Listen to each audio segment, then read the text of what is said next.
Hello everyone. તો આજે આપણે લેક્ચર નંબર 7 છે એની અંદર ગોળીય અરીસા વિશે ડિસ્કસ કરવાના છીએ. ઓકે, જે પ્લેન અરીસો છે, સમતલ અરીસો, એના વિશે તો આપણે ઘણો બધો અભ્યાસ કર્યો. તો આજે ગોળીય અરીસો સ્ટાર્ટ કરીએ અને એની અંદર મુખ્ય જે ટર્મ છે અમુક એ ટર્મ મેં લખેલા છે, બરાબર છે. તો વારાફરતી એક પછી એક સમજતા જઈએ આપણે. પહેલા તો ગોળીય અરીસો બને કઈ રીતે. તો સપોઝ કે એક ગોળો છે, બરાબર છે, એક સ્ફિયર છે, આખો દડો હોય એવો, અને સમજી લો કે કાચ છે એ આખા ગોળા સ્વરૂપે છે. હવે તમે આ ગોળો છે એનો તમે અમુક ભાગ કાપી લો, તમે આટલો ભાગ, બરાબર છે. તો આ જે ભાગ બને છે,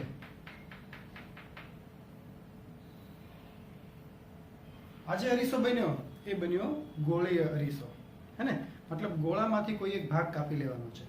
હવે આ જે અરીસો જે મેં બનાવ્યો છે, આ કેવો અરીસો બનાવ્યો છે? અંતર્ગોળ અરીસો. અંતર્ગોળ અરીસો, કારણ કે આવી રીતે છે આખો, હે ને, આખો આવી રીતે ભાગ છે અને બહારનો ભાગ છે ત્યાં મેં ગ્લેર કરી દીધું છે અને કોટિંગ કરી દીધું છે. તો આખો અંદરનો ભાગ છે એ અરીસા તરીકે વર્તશે ને, તો આ બની ગયો અંતર્ગોળ અરીસો. ઓકે, હવે સપોઝ કે અંદરના ભાગને હું આવું કરી દઉં છું અને પછી આ અરીસો કાપી લઉં છું આવી રીતે આમ આખો. તો આજે બન્યો આના અંદરના ભાગને શાઇન કરી દીધો, તો આનો કાચ કઈ જગ્યાએ હશે? બહાર તરફ હશે. તો આ કેવો બની ગયો? બહિર્ગોળ. બહિર્ગોળ અરીસો. તો આ બધી બેઝિક તમને માહિતી છે જ તે, બરાબર છે. હવે આજે આખો ગોળો હતો, આખો આવી રીતે આમ કમ્પ્લીટ આખો જે ગોળો હતો, સોરી, જે હોય તે, તો આજે એનો ત્રિજ્યા છે, આજે ત્રિજ્યા જે ગોળામાંથી આપણો અંતર્ગોળ કે બહિર્ગોળ અરીસો બનાવ્યો છે, જે કાલ્પનિક ગોળામાંથી, એ ગોળાની ત્રિજ્યાને કહેવામાં આવે છે વક્રતા ત્રિજ્યા. કયું ત્રિજ્યા કહેવાય? વક્રતા ત્રિજ્યા. અને આ જે કેન્દ્ર છે આવડા, કે જે કાલ્પનિક ગોળામાંથી આપણો અરીસો કે લેન્સ અંતર્ગોળ કે બહિર્ગોળ અરીસો બન્યો છે, એનું જે કેન્દ્ર છે એને કહેવામાં આવે છે વક્રતા કેન્દ્ર. ક્લિયર થાય છે? ઓકે, તો આજે છે સેન્ટર, અને સેન્ટરને આપણે નામ આપશું સી. શું કહીશું આપણે એને? સી. ઓકે, ત્યારબાદ અહીંયા છે ધ્રુવ. ધ્રુવ કોને કહેવાય? તો આપણો જે અંતર્ગોળ કે બહિર્ગોળ અરીસો છે એના મધ્ય બિંદુને ધ્રુવ કહેવાય. એનો મતલબ આ બિંદુ, પોલ. પોલનો મતલબ પી. મતલબ આપણો જે અંતર્ગોળ અરીસો છે, બરાબર છે, એનો જે સેન્ટર પાર્ટ છે, એકદમ મધ્ય બિંદુ છે, એને શું કહેવામાં આવે છે? ધ્રુવ. જો આ બધી બેઝિક માહિતી તમારી પાસે છે જ, આ એક રિવિઝન છે, બરાબર. ઓકે, ચલો, મુખ્ય અક્ષ. હવે આ બધું ભૂલી જાઓ, આપણે માત્ર અંતર્ગોળ કે બહિર્ગોળ બેમાંથી એક અરીસાના સંદર્ભમાં સમજીએ એટલે બધું ક્લિયર થઈ જાય. ઓકે, તો મુખ્ય અક્ષ શું છે? તો આ જે અક્ષ છે, મુખ્ય કેન્દ્ર અને ધ્રુવ, એ બંનેને જોડતી કાલ્પનિક રેખા છે, એને શું કહેવામાં આવે છે? મુખ્ય અક્ષ કહેવાય. અને મુખ્ય કેન્દ્ર અને ધ્રુવને જોડતી કાલ્પનિક રેખા છે એને મુખ્ય અક્ષ કહે છે. ઓકે, પછી છે અપર્ચર. અપર્ચર અથવા અપર્ચર કયો કે અપાર્ચર કયો, હે ને. તો આજે આ 2D નથી, 3 ડાયમેન્શનમાં છે ને, આવી રીતે છે, હે ને. આવી રીતે નથી, આવી રીતના, આવી રીતે છે આખો. તો આજે આખું સર્કલ બન્યું, આખું આ આવડું, આ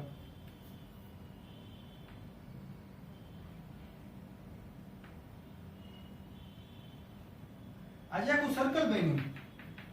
આ સર્કલને કહેવામાં આવે અપર્ચર. કઈ ખ્યાલ આવે છે?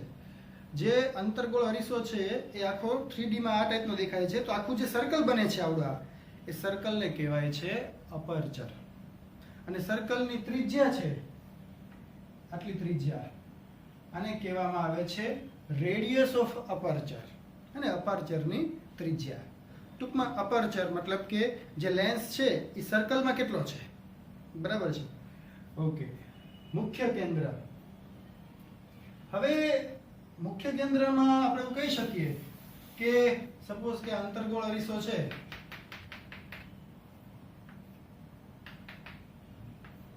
આ છે પોઈન્ટ મુખ્ય અક્ષ છે. તો મુખ્ય અક્ષને સમાંતર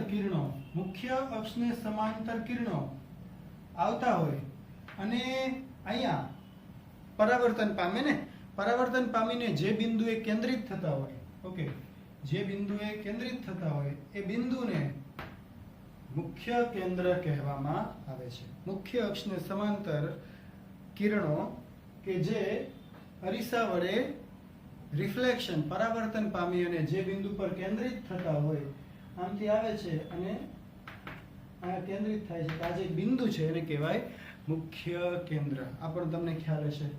અને પેરેક્સિયલ કિરણો, પેરેક્સિયલ કિરણોનો મતલબ એવો થાય કે એવા કિરણો કે જે મુખ્ય અક્ષની એકદમ નજીકના હોય. આ બધાને કેવા કિરણો કહેવાય? પેરેક્સિયલ કિરણો. જો અહીંયા જે કંઈ કન્સેપ્ટ આપણે ભણવાના છીએ બધા પેરેક્સિયલ કિરણોની સાપેક્ષ જ છે, હે ને? પેરેક્સિયલ કિરણોનો મતલબ એવો થાય કે મુખ્ય અક્ષને નજીકના કિરણો. દૂરના હોય કિરણો તો પ્રોબ્લેમ થાય. હું તમને હમણાં એક એક્ઝામ્પલ દ્વારા સમજાવીશ કે જો કિરણો દૂર હોય, મુખ્ય અક્ષથી કિરણો દૂર હોય તો પ્રોબ્લેમ શું થાય. અને પેરેક્સિયલ કિરણોની ચર્ચા શા માટે કરવાની છે આપણે? ક્લિયર થાય છે? ઓકે, તો આટલું ક્લિયર થાય છે. ધ્રુવ, તો અરીસાના મધ્ય બિંદુને ધ્રુવ કહેવાય. મુખ્ય અક્ષ, મુખ્ય કેન્દ્ર અને ધ્રુવને જોડતી કાલ્પનિક રેખા છે એને મુખ્ય અક્ષ કહેવાય. અપર્ચર, અરીસો નું જે મુખ છે, દર્પણ મુખ, હે ને, એને ગુજરાતીમાં કહેવાય, ઓકે, અહીંયા ગુજરાતી લખી દઉં છું, દર્પણ મુખ. આ જે અરીસો છે આ રીતે છે, પણ તમે એને 3D માં જોશો, મતલબ તમે એને અહીંયાથી જોશો, બરાબર છે, અહીંયાથી, તો તમને કેવો દેખાશે? તમને આવો દેખાશે. તો આ જે મુખ છે આ મુખને કેવું કહેવાય? દર્પણ મુખ કહેવાય. બરાબર છે. મુખ્ય કેન્દ્ર, તો મુખ્ય અક્ષને સમાંતર કિરણો જે બિંદુ પાસે કેન્દ્રિત થાય છે અરીસા વડે પરાવર્તન પામીને તેને મુખ્ય કેન્દ્ર કહેવાય. વક્રતા કેન્દ્ર, અરીસો જે કાલ્પનિક ગોળાનો ભાગ છે એ કાલ્પનિક ગોળાના કેન્દ્રને વક્રતા કેન્દ્ર કહેવાય. વક્રતા ત્રિજ્યા, અરીસો જે કાલ્પનિક ગોળાની ત્રિજ્યાનો બનેલો છે એ કાલ્પનિક ગોળાની ત્રિજ્યાને વક્રતા ત્રિજ્યા કહેવાય. પેરેક્સિયલ કિરણો, મુખ્ય અક્ષને સમાંતર નજીકના, એકદમ મુખ્ય અક્ષની ખૂબ નજીકના કિરણોને પેરેક્સિયલ કિરણો કહે છે. આ દરેક માહિતી તમારી પાસે હતી જ, જસ્ટ આપણે ખાલી રિવિઝન કર્યું. બરાબર છે? ઓકે, ચલો હવે અરીસાઓ છે એ બે પ્રકારના છે. એક અંતર્ગોળ અરીસો, ગોળી અરીસાઓ છે કેટલા પ્રકારના છે? બે. અંતર્ગોળ અરીસો અને બહિર્ગોળ અરીસો.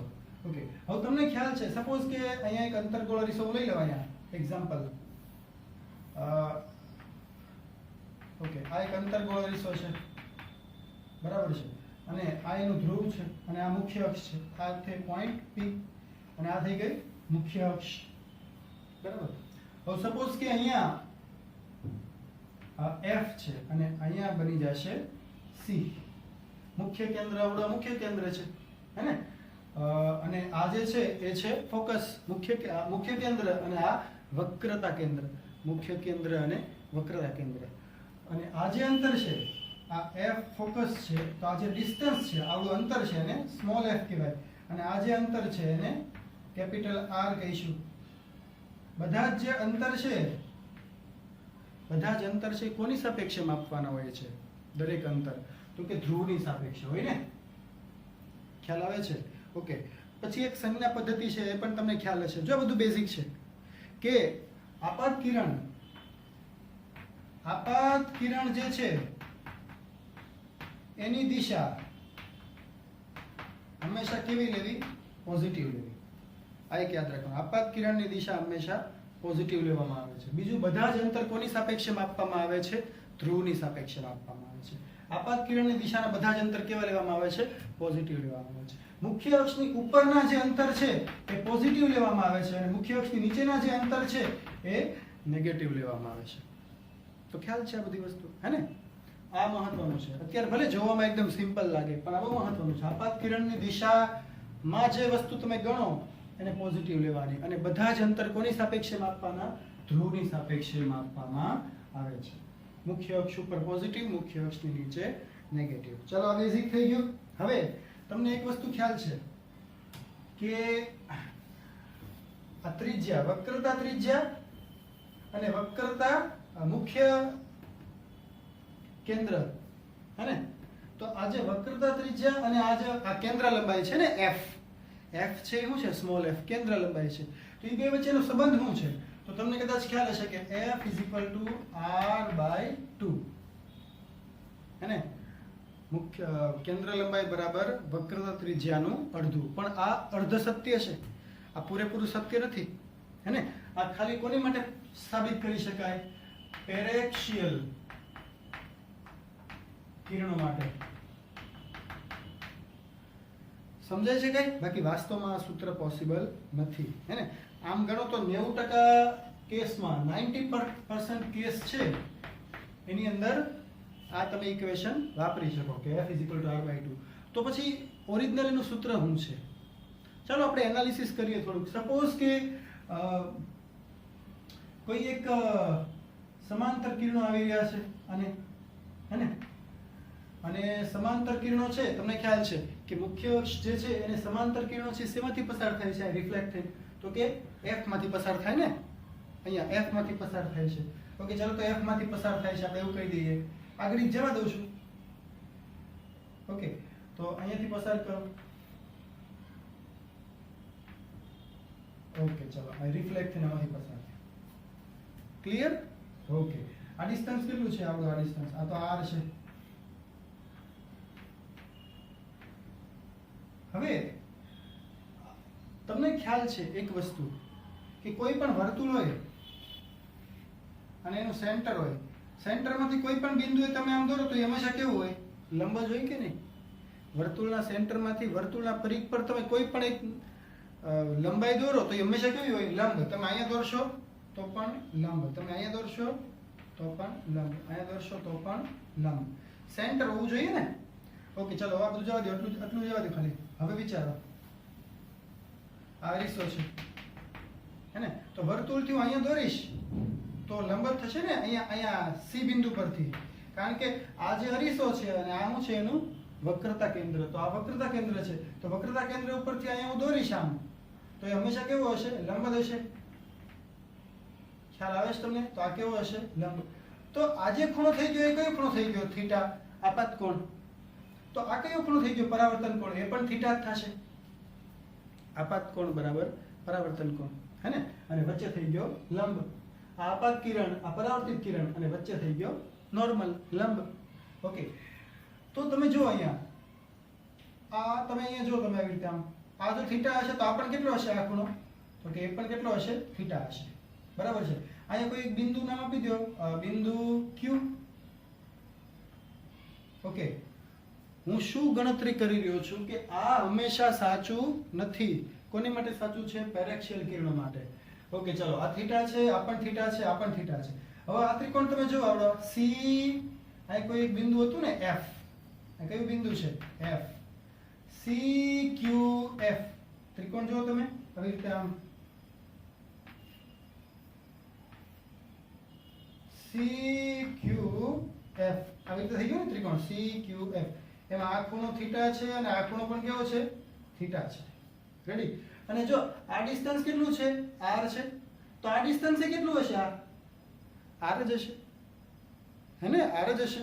ઓકે, તો આ જે બે ખૂણા, આ ખૂણા છે એ બંને થીટા થીટા હોય ને, તમે અહીંથી આમ લંબ દોરો આવી રીતે આમ, તો આ લંબ છે એ CQ ને અડધો અડધો વેચે કે નહીં? સમજો છો? આ બંને ખૂણા સમાન હોય તો આ બંને બાજુ સમાન હોય કે નહીં? બંને ખૂણા સમાન તો બંને બાજુ સમાન. તો અહીંયા અહીંથી જો હું લંબ દોરીશ અહીંયા, તો આ બંને બાજુ સમાન થશે કે નહીં? કઈ ખ્યાલ આવે છે? તો આ અંતર કેટલું છે? તો કે જો આ અંતર r છે, આ ડિસ્ટન્સ જે છે આ કેટલું છે? r. તો જો આ r હશે તો આ પણ કેટલું હશે? r.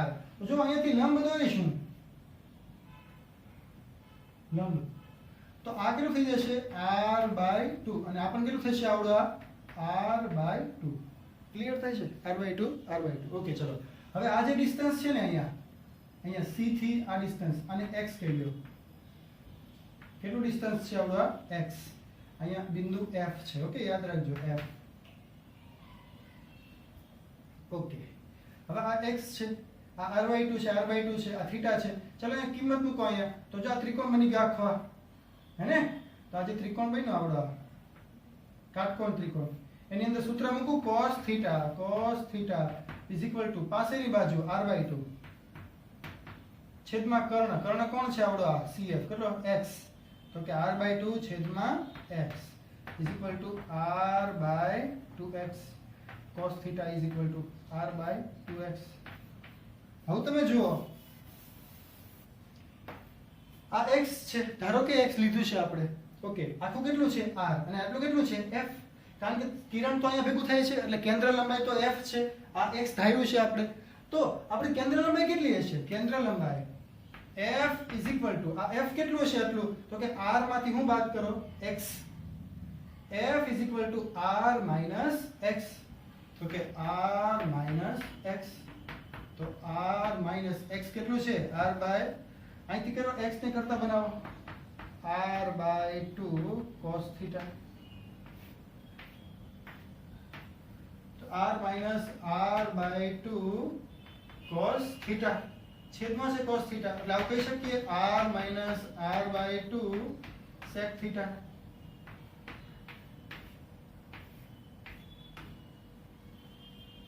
ક્લિયર થાય છે? ઓકે, તો f is equal two r/2 નથી, કારણ કે આ જે કિરણ છે ને આ પેરાક્સિયલ કિરણ નથી, હે ને, આ કિરણ જે મુખ્ય અક્ષ છે એનાથી બહુ દૂર છે, પેરાક્સિયલ કિરણ નથી. પેરાક્સિયલ કિરણ હોય તો r/2, પેરાક્સિયલ કિરણ ના હોય ફોર પેરાક્સિયલ કિરણ નથી લખી નાખો, સમજો ને યાર, for f is equal to r minus r/2 sec theta. આ જનરલ સૂત્ર છે, કોઈ પણ કિરણ માટેનું સૂત્ર છે આપણું, અને આ માત્ર પેરાક્સિયલ કિરણ છે. પણ 90% કેસમાં આ જ સૂત્ર વપરાશે, માત્ર 10% કેસમાં જો કીધું હોય કે નજીકના કિરણો નથી તો આ સૂત્ર યુઝ કરવાનું. ક્લિયર થાય છે બધાને? ચાલો જોઈ લો એકવાર શાંતિથી. ઓકે, કઈ ગુજરાત બોર્ડની તો થિયરી છે નહીં, હે ને, જે બોલી નીટ ભણીએ છીએ તો એ લેવલની થિયરી છે, તો ઈચ્છા થાય તો લખી નાખવી, બરાબર છે? ચલો પોઝ કરીને લખી નાખો જલ્દી ઝડપથી. ઓકે, ચલો એક્ઝામ્પલ આપો એક.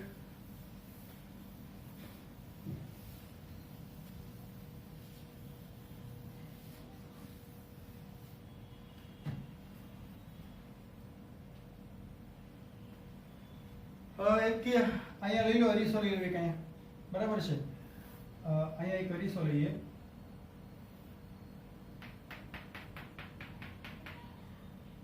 બરાબર. હવે આ અરીસો છે, આ એની મુખ્ય અક્ષ છે, અને અહીંયા કોઈ f કહીએ અને અહીંયા કહીએ r. અહીંયા આપ્યું છે r is equal two 5 centimetre. કેટલું? આ જે આનું વક્રતા ત્રિજ્યા છે કેટલી છે? 5 સેન્ટીમીટર છે, બરાબર છે? ઓકે, હવે અહીંયાથી એક કિરણ આવે છે અને એ કિરણ છે, થોડું નજીક લઈએ, ઓકે, થોડુંક વાસ્તવિક રાખીએ. આ f અને અહીંયા હશે r, અને આ કિરણ છે જે એ અહીંયાથી પસાર થઈ જાય છે, અને આ જે ડિસ્ટન્સ છે એ 3 સેન્ટીમીટર છે.